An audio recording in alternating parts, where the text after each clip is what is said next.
Bapak, selamat pagi. Selamat pagi Ibu. Minta waktu sebentar Bapak untuk wawancara. Apakah bisa? Ya, bisa sekali Ibu. Saya Ibu Indah dari SMK Negeri Raya Bapak. Iya.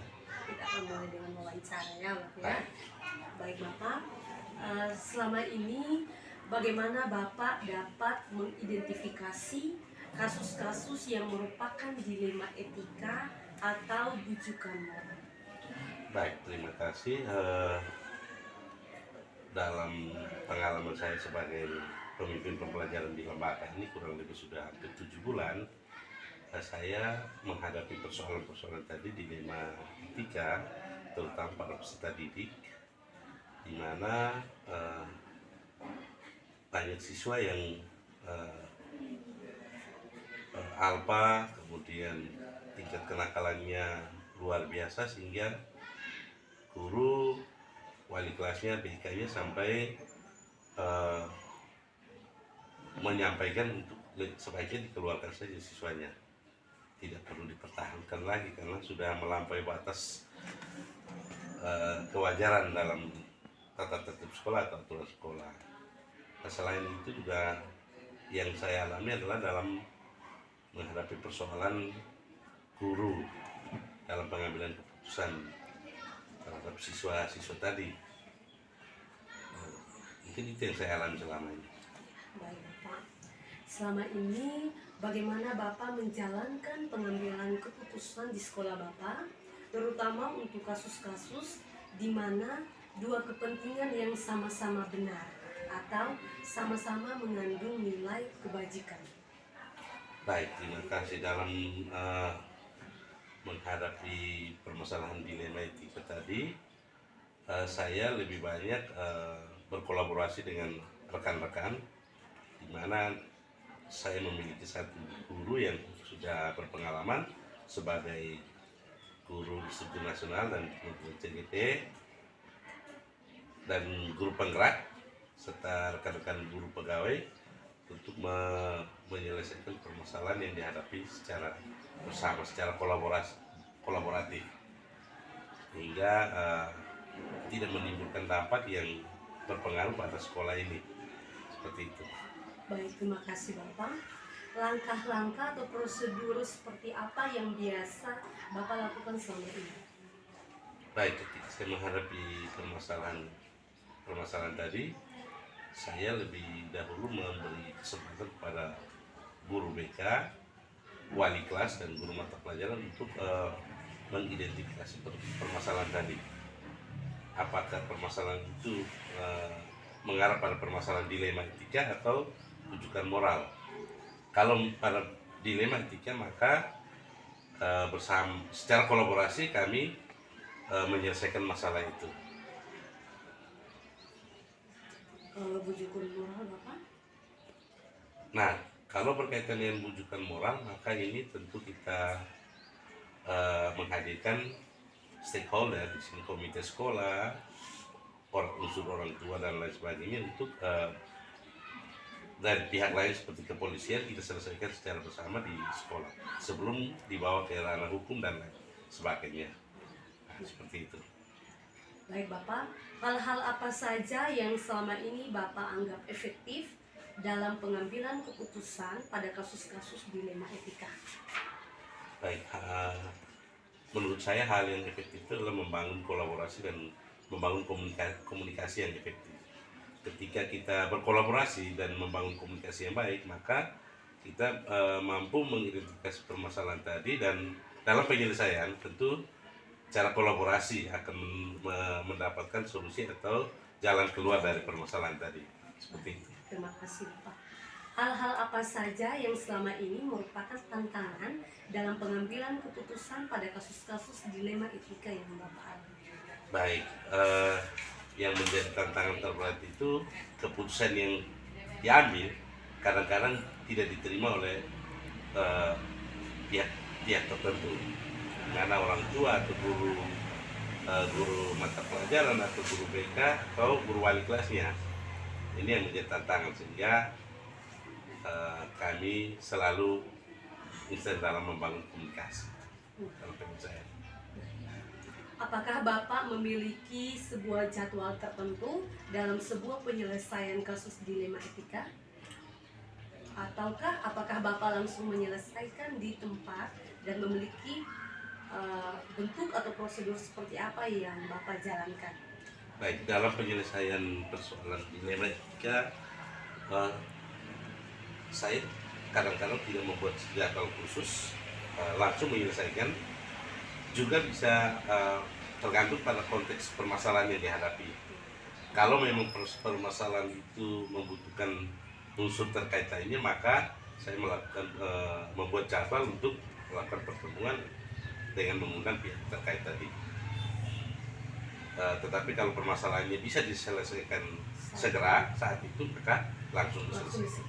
Seperti itu. Terima kasih Bapak. Adakah seseorang atau faktor-faktor apa yang selama ini mempermudah atau membantu Bapak dalam pengambilan keputusan dalam kasus dilema etika?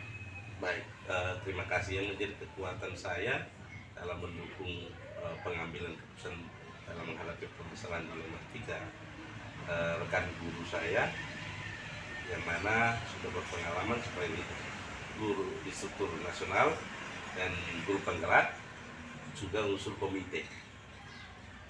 Di sini sangat mendukung ketika menghadapi permasalahan yang dihadapi di sekolah. Baik Bapak, luar biasa ya Bapak ya. Dari semua hal yang telah disampaikan oleh Bapak, pembelajaran apa yang dapat Bapak petik dari pengalaman Bapak mengambil keputusan dilema etika? Baik, pengalaman yang sangat bermakna bagi saya yang saya petik dari permasalahan yang dihadapi, permasalahan dilema etika yang dihadapi adalah bagaimana kita menggunakan hati nurani, menggunakan hati, rasa empati, lebih condong menggunakan rasa empati tadi, sehingga tidak gegabah, tidak ceroboh keputusan yang kita ambil dalam permasalahan yang diselesaikan atau dihadapi. Seperti itu. Baik, Bapak terima kasih banyak. Terima kasih banyak atas waktunya. Semoga apa yang sudah kita diskusikan, apa yang sudah saya tanyakan ke Bapak ini dapat belajar banyak hal Bapak ya dalam bagaimana kita melihat berbagai macam kasus dilema etika dan bagaimana kita menggunakan 9 pengambilan keputusan, kemudian 4 orang dan juga prinsip tadi ya Bapak ya. Semoga ini berdampak positif bagi lingkungan sekitar kita. Terima kasih banyak. Baik, terima kasih. Saya mohon pamit ya Bapak. Selamat pagi Bapak.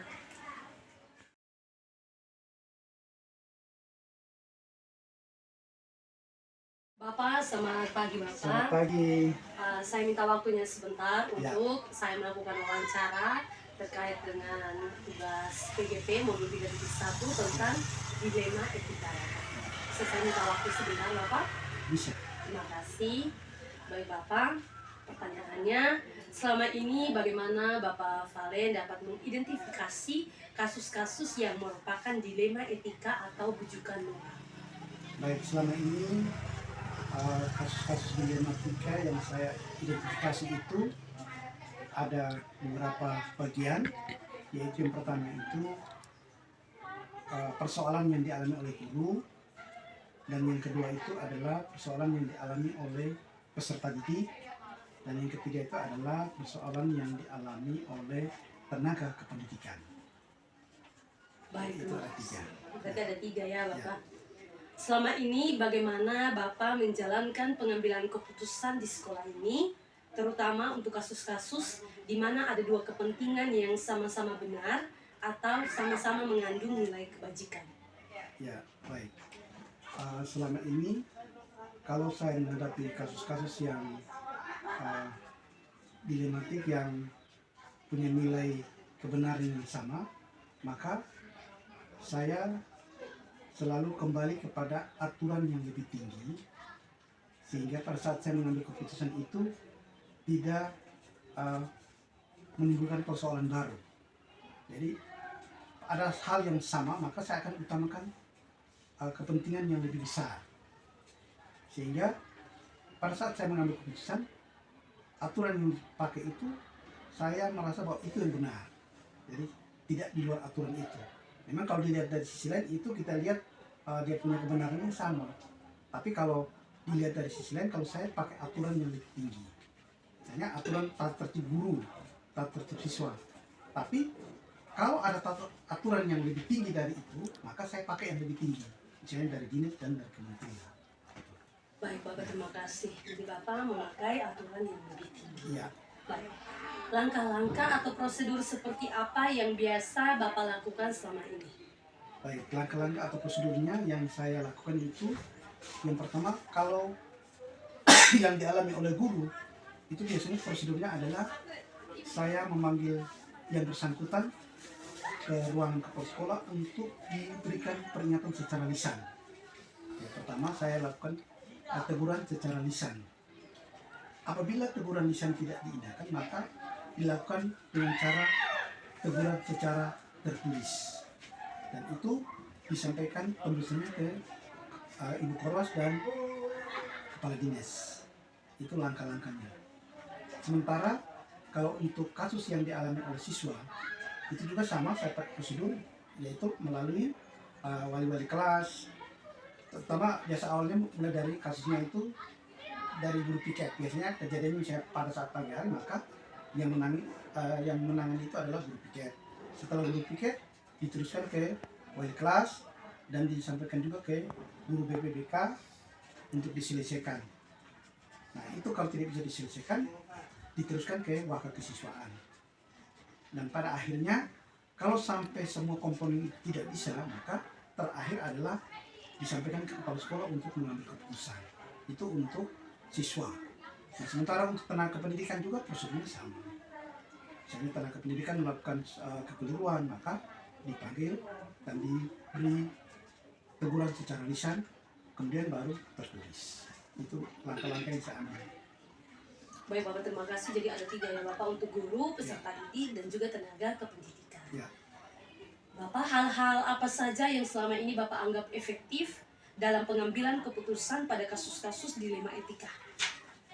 Ya, hal yang efektif dalam pengambilan keputusan itu, yang pertama adalah harus punya dasar hukum. Kalau berdasarkan dasar hukum, maka pada saat kita mengambil keputusan itu kita mempunyai kekuatan hukum yang tetap. Itu yang pertama. Yang kedua, pada saat ada persoalan, maka kalau ada hal-hal yang perlu ada penjelasan, maka saya biasanya mengumpulkan semua guru-guru melakukan rapat. Sehingga pada saat rapat itulah ada masukan-masukan dari teman-teman guru, tenaga pendidikan, sehingga dicari solusi bahwa persoalan ini harus diambil keputusan bahwa seperti pola pertama itu yang benar, atau pola kedua itu yang paling tepat. Jadi yang efektif itu pertama pakai aturan dasar hukum, yang kedua rapat bersama dewan guru untuk mengambil keputusan. Itu langkah itu salah satu mengambil keputusan. Baik, terima kasih Bapak, luar biasa ya. Hal-hal apa saja yang selama ini merupakan tantangan dalam pengambilan keputusan pada kasus-kasus dilema etika? Ya, tantangan yang dialami selama ini dalam pengambilan keputusan dilema etika itu yang pertama, untuk guru itu kadang kita mengalami kesulitan itu karena pada saat kita mengambil keputusan pada guru, misalnya penyampaian secara tertulis, maka tantangannya adalah kepala sekolah disorot, bahkan ada istilahnya media sosial juga yang memberi komentar, para netizen komentar segala macam bahwa keputusan ini tidak benar dan sebagainya. Itu tantangan kalau kita mengambil keputusan terhadap guru. Kalau untuk siswa, itu juga biasanya para orang tua juga protes atas keputusan kita ambil terhadap para siswa. Padahal menurut kita sudah benar, tapi menurut orang tua itu salah. Jadi itu tantangan juga datang dari para orang tua. Demikian juga kepada dari masyarakat juga ada tantangannya. Kita mengambil kebijakan, kebanyakan orang tua dan masyarakat lain juga menilai bahwa itu keputusan salah. Tentang yang saya alami seperti itu. Baik, Ya. terima kasih Bapak. Apakah Bapak memiliki sebuah jadwal tertentu dalam sebuah penyelesaian kasus dilema etika, ataukah apakah Bapak langsung menyelesaikan di tempat? Bentuk atau prosedur seperti apa yang Bapak jalankan? Ya, sebenarnya untuk menyelesaikan masalah ini tidak ada jadwal, karena kita tidak tahu kapan terjadinya masalah itu. Jadi sebenarnya pada saat terjadi masalah, baru kita bisa menyelesaikan masalah itu pada saat itu dengan prosedur seperti tadi itu. Jadwal khusus tidak ada, karena kita tidak tahu masalah yang terjadi itu entah dari guru, dari siswa, itu kapan terjadinya. Jadwal khusus tidak ada. Tapi kalau langkah yang diambil terjadi masalah, maka kita langsung menyelesaikan persoalan itu pada saat kejadian. Prosedurnya ya seperti tadi, langkah-langkahnya. Persoalan kalau terjadi di siswa berarti pakai mulai dari wali kelas, guru piket dan seterusnya sampai waktu kesiswaan. Kalau mereka sudah mengambil keputusan, ya sudah, sekolah-sekolah tinggal diberitahu bahwa ini persoalan ringan yang sudah diselesaikan di tingkat wali kelas, guru piket dan lain-lain. Baik Bapak, terima kasih. Berarti prosedurnya seperti tadi, hal efektif itu ya Bapak? Ya. Ada lisan, ada tertulis, Ya. siswa dan guru. Ya. Adakah seseorang atau faktor apa yang selama ini mempermudah atau membantu Bapak dalam pengambilan keputusan dalam kasus-kasus dilema etika? Oke, ada juga orang-orang yang membantu saya, yaitu para wakar. Di sini kita ada beberapa wakar yang masing-masing dengan tugasnya masing-masing. Kalau misalnya ada kasus di siswa, berarti yang mengenai wakar kesiswaan. Nah, itu yang mempermudah, membantu. Atau masalah-masalah dengan teman-teman guru, masalah pembelajaran dan lain-lain, itu urusan wakar kurikulum dan lain-lain. Baik. Ya, yang membantu. Dari semua hal yang telah disampaikan, pembelajaran apa yang dapat Bapak petik dari pengalaman Bapak mengambil keputusan dilema etika? Ya, pengalamannya bahwa dalam menghadapi suatu persoalan harus mempertimbangkan secara matang dan harus berdasarkan dasar hukum, dan juga harus ada mendapat pertimbangan dari teman-teman dalam hal tertentu, sehingga keputusan yang diambil itu benar-benar tepat. Sehingga selama ini kalau ada persoalan, kadang saya tidak bisa mengambil keputusan sendiri karena saya butuh pertimbangan, karena saya merasa bahwa jangan sampai saya mengambil keputusan itu salah.